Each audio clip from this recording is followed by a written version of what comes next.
Nos efforts ont fait que Sète a connu une belle fréquentation touristique, 45 000 visiteurs par jour, en juillet et en août.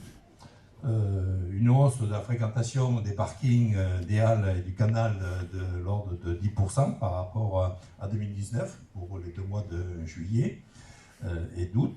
Une hausse de la fréquentation des navettes maritimes de plus de 5% aussi, malgré l'annulation des navettes pour les spectacles du Théâtre de la Mer le soir, où il y avait eu quand même plus de 100 000 spectateurs. Oui, cette augmentation des navettes fluviales montre d'abord que ça rentre dans les mœurs et dans les habitudes, et d'un autre côté qu'il y a eu une fréquentation quand même assez satisfaisante. Sur l'agglo, il faut se rappeler que le tourisme représente 9,1 millions de nuitées par an, malgré le déficit d'hôtellerie auquel nous sommes confrontés. 809 millions d'euros de retombées économiques. Ne bouge pas, mais ça, c'est pas qu'il t'énerve ou quoi? C'est Larsen? Sortez Larsen. Et 5300 emplois, directs et indirects. Les résultats de l'enquête touristique sont également très positifs. Juillet et août, 64% des professionnels ont déclaré une activité supérieure ou égale à l'été 2019, 78% rien que sur le mois d'août. 70% de nos restaurateurs et commerçants estiment leur activité supérieure ou équivalente à l'été dernier. Et une clientèle, bien sûr, française beaucoup plus importante, beaucoup de réservations de dernière minute et naturellement un effondrement de la clientèle étrangère. Pour 2021, la feuille de route est toujours empreinte de responsabilité, d'adaptabilité et d'action. Face à cette crise, à ses conséquences économiques, dont nous avons que les premiers signes actuellement, nous devons redoubler d'efforts et d'imagination. Et j'ai eu l'occasion ces derniers mois de développer les objectifs que nous nous sommes fixés pour Sète. Depuis 2001, un travail de fond a été mené. Sète a retrouvé une belle dynamique. L'enjeu d'aujourd'hui est de consolider cette attractivité retrouvée, tout en apaisant la ville pour préserver l'art de vivre des Sétois. Alors, ville apaisée, bien évidemment, j'ai fait de la mobilité la pierre angulaire de ce mandat. Sète est devenue une ville attractive. Le corollaire, bien évidemment, c'est une certaine saturation. Il nous faut désormais relever le défi de la fluidité pour améliorer la qualité de vie. Comment? Vous allez me dire, d'abord en allégeant l'impact de la voiture et en privilégiant les modes de déplacement doux. L'espace public ainsi libéré sera rendu aux Sétois, mais pas seulement, car la mobilité se traduit aussi en termes d'environnement, d'habitation et d'emploi. Et parmi les projets phares, bien évidemment, concernant les mobilités douces, la création d'une voie verte au nord de la ville, qui va permettre de faire le tour de Sète en vélo jusqu'à Marcillan. Les travaux débuteront en début de cette année 2021 et la création d'une passerelle piétonne aussi attendue à la Corniche, dont les travaux débuteront mi-octobre. Ça n'a pas pu se faire en début de saison à cause de Covid, mais ça sera attaqué mi-octobre et naturellement la livraison au printemps prochain sera effective. Ce sera la finalisation de l'aménagement de la promenade Maréchal Leclerc, promenade de Nebeau et du Bidou. Toujours dans le même timing et pour désengorger l'entrée de la ville, nous allons débuter en janvier la construction d'un nouveau pont au niveau du conservatoire. Et puisque Sète est une ville d'artistes, nous avons fait appel à Jean Denant pour l'habiller. Un parking gratuit créé au droit du conservatoire relié au cœur de ville par une nouvelle voie de bus pour accueillir également les entrants dans la ville qui le souhaitent. Dans un souci de fluidité encore du trafic, un centre de régulation du trafic sera déployé à partir de janvier 2021, également dans le cadre de l'opération Smart City.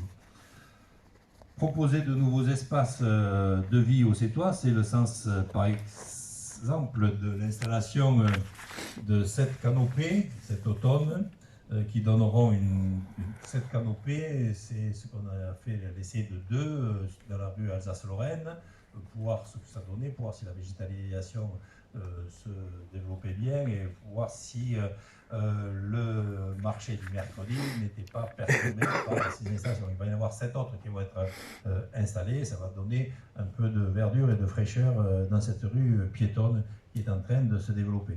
Je ne reviendrai pas sur l'aménagement de la place Stalingrad qui a débuté, le parking souterrain, les travaux ont démarré, et la place que vous voyez derrière, une fois achevée, va pouvoir se réaliser. Actuellement, les travaux se déroulent comme prévu, il n'y a aucune surprise, donc croisons les doigts pour que ça continue jusqu'au bout. Pour l'instant, ça se passe très bien. Et parce que l'audace et la culture font partie de la nature sétoise, nous avons acté une collaboration avec un artiste différent aussi pour la réalisation de nos parkings sur le principe un artiste, un parking. Le parking sur le canal, il y a un artiste, parking de Stalingrad, il y aura un artiste, Aristide Briand, un autre artiste, et le dernier de la consigne, ce sera un autre artiste. Cette ville dynamique aussi, je vous disais, avec un cœur de ville battant et des quartiers vivants, cette dynamique, nous allons la poursuivre avec les premiers coups de pioche du grand projet de renouvellement urbain de l'île de Thau, qui a été lancé en 2019. Les travaux du nouveau centre commercial et d'une salle polyvalente débuteront le premier semestre 2021. L'objectif est de donner un nouveau souffle à ce quartier historique qui doit faire partie intégrante de notre ville. Les opérations de rénovation des logements et de la voirie se poursuivent. C'est un travail de longue haleine qui porte ses fruits. Les quartiers renaissent et notre programme de requalification est régulièrement cité en exemple au plus haut niveau, de l'État. Après François Hollande, nous avons eu la visite la semaine dernière d'Emmanuel Wargon. En 2001, 44% de l'habitat en centre-ville était considéré comme indigne. Ce taux est tombé actuellement à 12%. Un nouveau service d'ailleurs dédié au cadre de vie des Sétois, dont nous développerons l'existence très prochainement, est en cours de création.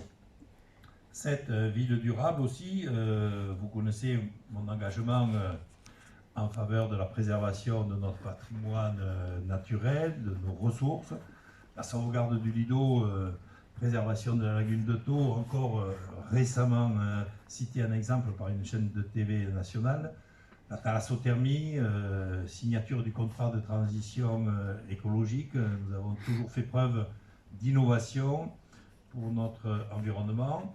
La feuille de route 2021 ne dévie pas de cette trajectoire, avec notamment la station d'épuration high-tech en cours de construction aux eaux blanches, malgré la période d'arrêt pendant la crise sanitaire. Elle produira 90% de son énergie grâce à la méthanisation des boues, qui seront séchés d'abord par la vapeur de l'usine de valorisation énergétique. Oui, ça fait quand même des circuits courts, des circuits particulièrement performants.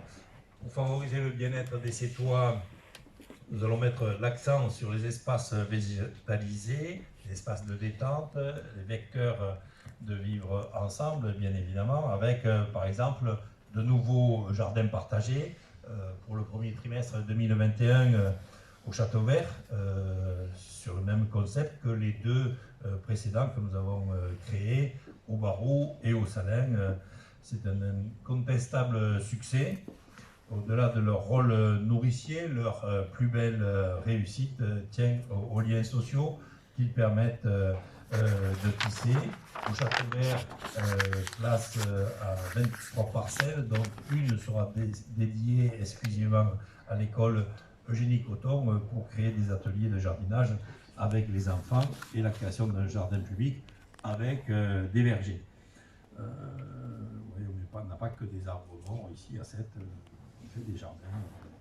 Et le jardin botanique aussi, au pied du Fort Richelieu, se concrétise lui aussi, à l'image du site de Saint-Pierre, où il offrira aux Sétois un nouvel espace de vie, avec un point de vue exceptionnel sur la mer. Son aménagement débutera fin janvier, et là aussi, comme pour bon nombre de nos travaux, il sera intégré un chantier d'insertion avec des jeunes qui, dans le cadre de l'action de la MLI, pour réaliser des travaux de construction de murettes ou de cheminement dans cet espace de jardin botanique. Dans le cadre du partenariat qui unit la ville et l'ONF, nous allons aussi réaliser une mise en valeur paysagère de l'aire de stationnement de la forêt des Pierres Blanches à partir du mois d'octobre.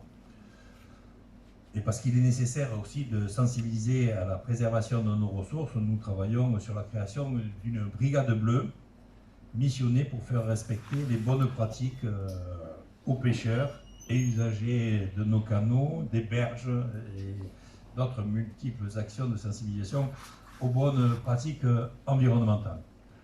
Enfin, cette ville solidaire, la crise sanitaire a encore démontré notre capacité à prendre soin de l'autre et à tisser des liens entre les générations des seniors aux plus jeunes, sans oublier les personnes vulnérables.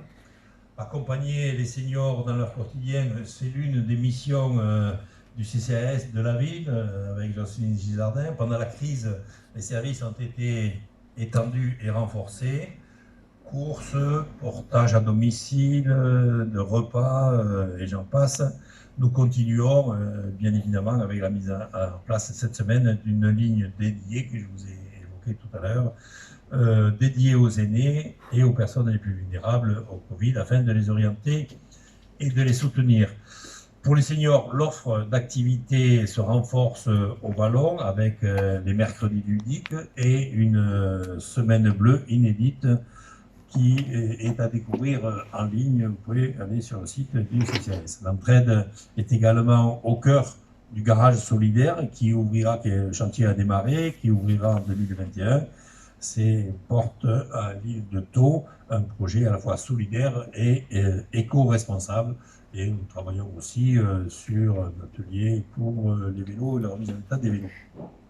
Cette ville toujours plus créative qui n'en finit pas de se réinventer à l'image de l'éveil artistique développé depuis 2 ans dans les écoles de la ville. Sur la précédente année scolaire, 32 projets d'éducation artistique ont été menés auprès de 1500 écoliers. L'année en cours verra notamment le lancement d'un projet musique avec un fil rouge, bien évidemment, sur la thématique de Brassens, car vous commencez à le savoir maintenant, Sète célébrera en 2021 le centenaire de la naissance de Georges Brassens. Évidemment, la ville s'y prépare activement et nous lancerons au 1er janvier les célébrations de ce centenaire qui mailleront toute l'année 2021. Ce sera l'occasion de fêter dignement ce monument sétois de la chanson française. Un groupe de travail est en train de se mettre en place autour de Jeanne Corporon et nous présenterons les grandes lignes du programme le 22 octobre. Déjà, je vous donne rendez-vous. Il y aura bien sûr des concerts, des conférences, de nombreux partenaires, tant artistes que médias. Et nous avons commencé à travailler avec la famille, l'INA, la SACEM, la Maison du Disque, et bien sûr le ministère de la Culture, puisque nous espérons bien, comme pour Jean Villard, être l'organisateur officiel ici à Sète de cette commémoration de la culture. Je vous garantis d'ores et déjà que la très grande liberté de l'ami Georges sera le fil conducteur de toutes ces manifestations dont les plus grands temps forts se situeront bien évidemment sur la deuxième moitié de l'année 2021, du mois d'octobre 2021. Si cette est créative, si elle est une terre d'artistes, ce n'est pas le fruit du hasard, mais le résultat d'une politique volontariste menée en faveur de la culture et de la qualité de l'enseignement artistique. Un autre exemple, l'école des beaux-arts de Sète, qui s'est forgée à ce titre une solide réputation.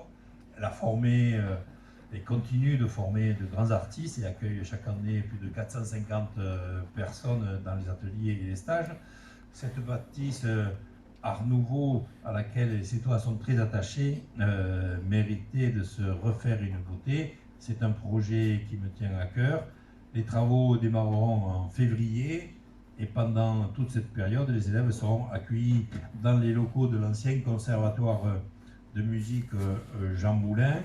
Ce sera en quelque sorte un jeu de chaises musicales parce qu'il fallait que le conservatoire de musique déménage au CRI Manitas de Plata pour permettre aux élèves de l'école des Beaux-Arts d'aller dans l'ancien conservatoire de musique, et il y aura la Palanquée aussi qui ira s'installer avec eux. Cette, bien évidemment, ville jeune et sportive qui porte une attention particulière à l'épanouissement de ses enfants et à leur éducation et à leur formation et à leur loisir. Et c'est justement pour répondre au plus près aux attentes des jeunes que j'ai souhaité la création d'assises de la jeunesse. Elles sont en gestation avec des élus que j'ai spécialement missionnés sur ce projet. La jeunesse, c'est aussi des perspectives d'avenir, des filières d'enseignement supérieur viennent s'installer à Sète. J'y reviendrai très prochainement lorsqu'on vous présentera le campus, pour que la jeunesse et toutes les générations s'épanouissent. Nous développons l'offre sportive au travers du sport santé et de nouveaux équipements comme le pump track qui a ouvert ses portes cet été après un long travail d'études et de concertation. Les travaux de la nouvelle salle du Barou, l'ancien bowling dédié au sport émergent, ont démarré eux aussi déjà pour une livraison à la fin de l'été 2021. Au niveau des pratiques, un travail de fond va être mené pour donner l'envie aux jeunes d'avoir une activité sportive régulière et de rejoindre les clubs sportifs. Une agora des acteurs du sport et de la jeunesse sera organisée au printemps pour définir une stratégie d'action, ainsi que dès septembre 2021, des opérations de conquête des jeunes Sétois seront conduites par les clubs dans les établissements scolaires pour les inciter à la pratique d'un sport. Enfin, un mot sur Sète, une ville sûre qui assure la protection de tous, la vie quotidienne. Un énorme travail a été réalisé pour renforcer la sécurité des Sétois avec l'augmentation des effectifs de la police municipale, du matériel, de la professionnalisation. Ce travail va être encore consolidé cette année 2021. La vidéoprotection, elle aussi, sera encore plus étendue. Elle a fait ses preuves de 16 caméras en 2005. Nous sommes actuellement à plus de 88 caméras installées. L'objectif est de disposer d'un maillage territorial efficace. De la même manière, pour être toujours plus opérationnel, la police municipale va se restructurer au travers de deux pôles bien distincts. Différentes campagnes, comme par exemple sur l'intelligence sonore, vont être menées avec un matériel acquis spécifiquement et mailleront cette année 2021. Et je n'ai pas été exhaustif, mais bien évidemment, la plupart des projets seront présentés plus amplement dans le dossier de presse qui a été fait et qui vous sera remis après, pour que vous puissiez avoir tous les éléments. Malgré un contexte économique national difficile, nous continuerons de baisser les impôts tout en accentuant les investissements au bénéfice des Sétois. Responsabilité, adaptabilité, action, voilà comment se dessine donc notre feuille de route 2021. Donc je viens de vous décliner les grandes lignes. Nous avons du pain sur la planche, vous l'avez vu, et bien d'autres défis encore à relever. avancer, améliorer, imaginer, c'est une volonté, un dynamisme et du travail partagé entre l'ensemble des élus de mon équipe municipale, représentés aujourd'hui par ces coordinateurs de pôle et l'ensemble des agents de la ville. Et l'ensemble des agents de la ville sont représentés par Monsieur Lenoir. Je ne sais pas si vous voyez, s'il est là ou il est reparti. Il est là, mais voilà. J'en profite pour vous présenter, même avec le masque, vous le repérez, c'est le seul qui a une cravate. Donc, ça vous le situe. Merci à tous et je vous remercie d'être venus assister à cette présentation.